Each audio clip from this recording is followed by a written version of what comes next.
A bantamweight affair in Paris. We have the hometown fighter, Zarah Fairn, or Infinite. We're not done. She's going to be taking on the LFA bantamweight champ that is Jacqueline Cavalcanti. And when you look at a fight like this, Matt, I came in going, okay, younger fighter is going to win. Older fighter is going to lose. She's going to have a hard time making bantamweight. I'm going to make all sorts of jokes about Zarah Fairn.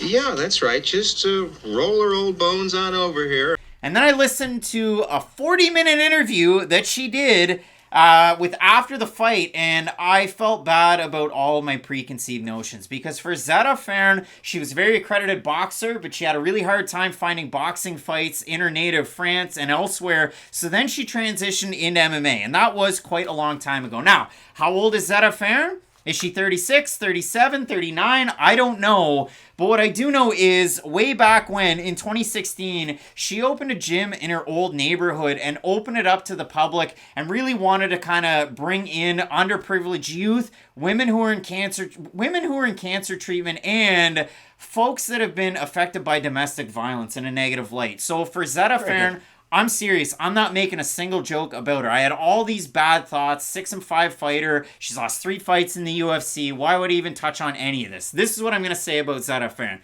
She came in to take on Megan Anderson on the main card of a pay-per-view. She lost that fight. Anderson got a title shot. She took on Felicia Spencer, got taken down, got finished.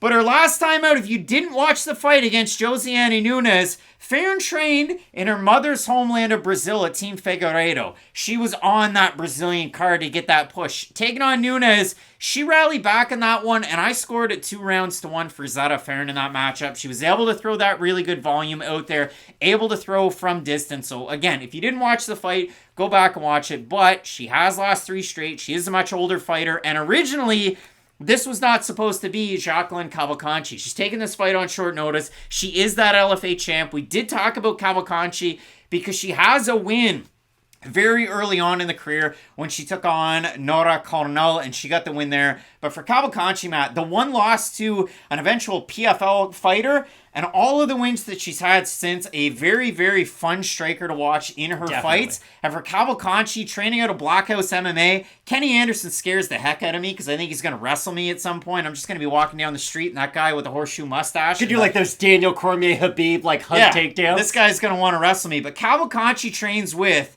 so many LFA champs. Piero Rodrigues, Tabitha Ricci, Sabina Mazo, and Cavalcanti all train together. So a very fun fight between 2 strikers, and one that you're probably not going to want to miss. It should be a really fun fight, and hopefully this isn't just kind of a, hey, we're going to feed Zarah Fairn to the younger Cavalcanti, because Fairn, when she is able to get her game going, does have positives to it. You bring it up. Once she's able to get into that rhythm, it is difficult to knock her out of it, and she does have good volume to go along with her own size, too. Now, I know you have it up on the screen here, like, Cavalcanti's the bigger fighter. Zarah Fairn's a big fighter, though. Yeah. A very broad shoulders, has good power, too, and she's able to land, so I will be very interested to see how these two look when they do weigh in on Friday, just to see physically how they do match up, because if Fairn is able to stay on the outside, then maybe she can make this fight very interesting. If she can force Cavalcanti up against the cage, avoid some of those bigger shots and the combinations of Jacqueline, then I do think Zarah Fairn can have a ton of success in this matchup. But the problem is, outside of that one area, I will be curious to see if Fairn has improved on her ground game. Improved on, maybe not her cardio per se, because like you say, she can gain as the fight continues, but I would like to see 3 very steady rounds out of her, because that's what's really going to come into play. If she is able to really outvolume her opponent and get past some of those earlier storms, because if it comes down to who's the more heavy-handed striker,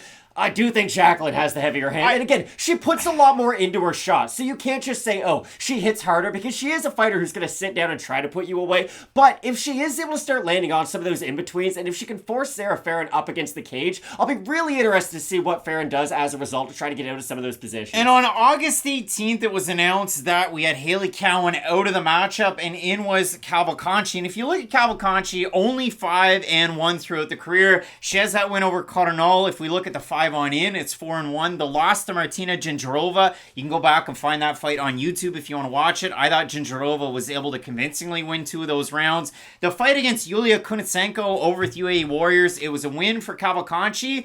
but it looked like she was fighting an atomweight in that one. They weren't the same size whatsoever. Cavalcanci's able to go out her last couple of fights, get a win over Nadja Milicevic, who was 1-0, and in that one, the first 40 seconds, all Nadja. And then after that, Cavalcanti finds her way into the fight, and her last time out against Melissa Croden, it's a unanimous decision win for the LFA belt. In the first round, I don't know how the referee didn't finish the fight because the leg kicks out of Cavalcanti, she drops Croden, she's able to go in there and absolutely bloody her up. It was really impressive. Croden finds her way back into the fight. So when you do look at this one, Cavalcanti is a pretty darn big favorite. It scares me away because I've seen Cavalcanti start to slow as fights go on too. Even the fight against Croden, the fight against Cornolle, even though she's young, she can struggle as these 3-round fights go on. If we have a look over on Topology votes, Matt, I bet the fans are at a different point of where I'm at in my life after listening to 40 minutes of Zarah Fairn Speaks, who trains out of All Stars MMA. You're going to have Volkan Oezdemir out of that gym on this card as well.